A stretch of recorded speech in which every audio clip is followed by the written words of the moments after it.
So I just finished The Invisible Life of Addie LaRue, and this was the first book I have ever read by V.E. Schwab.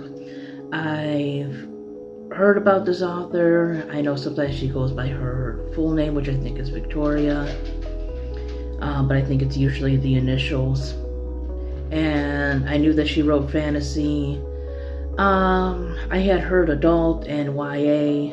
Addie LaRue is an adult novel. I'm not sure if she actually writes YA. I think she does. But like I said, this is the first book I've ever read from her. And I would say I would rate this book probably like a 4.5 star. So, The Invisible Life of Addie LaRue is about a woman named Addie LaRue, or Addie LaRue, who at the beginning of the story is a young woman in like late 1700s France. So like I think like the 1770s. And as we all know, that time pretty much everywhere was not the best time for women, right? Addie wants, her freedom. She wants to explore things. She wants to be her own person. Her parents have a, completely different idea. They want her to marry this man that she has no interest in marrying. Addie knows of a neighbor who has, maybe some different beliefs compared to other people who would have lived in that time in France, right? I'm pretty sure that France is like predominantly Catholic. I could be wrong, but I think there's like a huge like Catholic influence in there, at least Christian. And her neighbor, who I believe is named Estelle, she's a believer in the old gods. But she warns Addie, do not ask favors or ask of anything from the gods who answer after dark. Those are not ones that you want to mess with. But basically, with an arranged marriage coming up, Addie is so desperate to get out of it, and have her freedom, that she does what Estelle tells her not to do. And somebody does answer. He is basically the darkness. I can't remember if they ever used the word devil in the book, but some people in reviews describe him basically as the devil. But he's like a dark god, devil, whatever you want to call it. And he basically makes a deal with Addie that he will give her this freedom. And not only does she basically gain this freedom, but she also gains immortality. Because as the book goes on, it's in present day, and she's like 300 years old. Here's the catch, though. She will not be remembered by anybody. Like, literally anybody. So when she goes back to her parents, her mother has no idea who she is. She goes and cries to Estelle, and Estelle has no idea who she is. And she told her who she was and how she told her about the old gods. And Estelle calls her a stupid girl, right? Because Estelle kind of believes her because she knows that she would tell people that, but she still doesn't remember Addie. So Addie goes, through 3 centuries basically not being remembered by anybody. And then one day she is in a bookstore. She tries to steal the book, and the guy lets her go, and if I remember correctly, he technically lets her keep the book. And then she goes back to the store again because people don't remember her, so she wanted to try and steal again. He's not going to remember who she is, except that he does. He remembers her from the other day.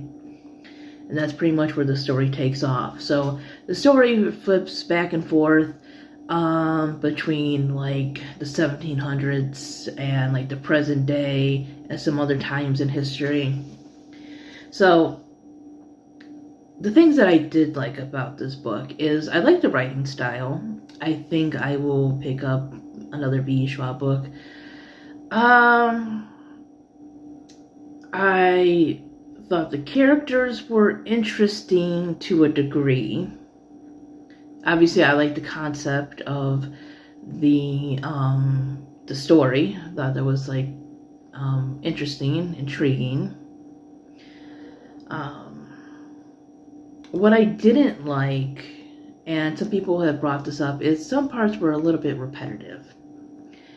And a lot of it is about, her not being remembered, which obviously is a big point, but it has a lot to do with Luke, who is, the dark god who cursed her.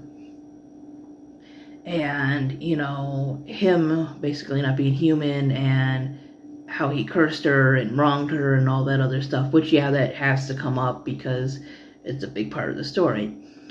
But I felt like some of those dominated over, like, the historical fiction aspect of the story. Like, there were parts that talked about certain events, but they just seemed to be drowned out by,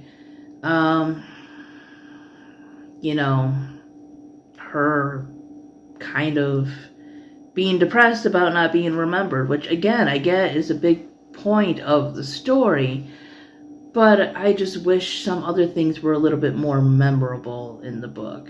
I definitely think I would probably reread it. Like I said, it's very well written. The characters are kind of interesting.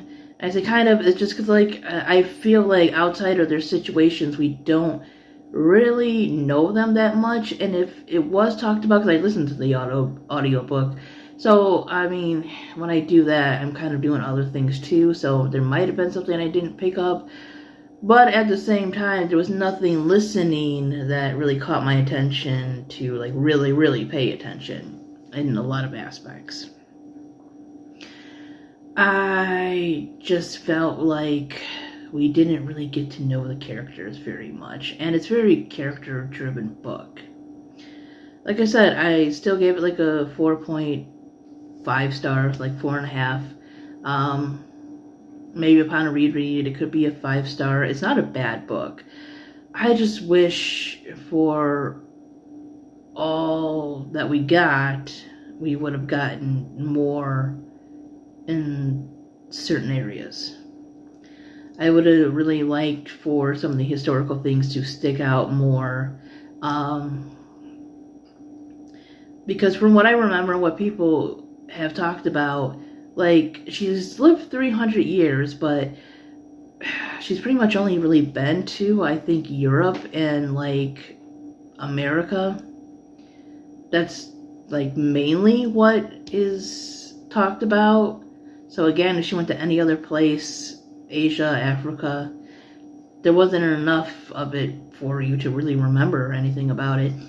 And being alive 300 years, you would have thought she would have, like, learned some more, diverse cultural things, I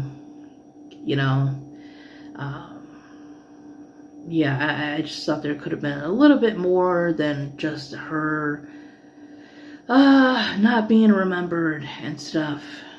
I mean, there was, but like I said, it doesn't stick out as much as that, and I would have liked a little bit more character development. But other than that, I do recommend that you read it, and if you have, let me know your thoughts. Anyways, bye-bye, everybody.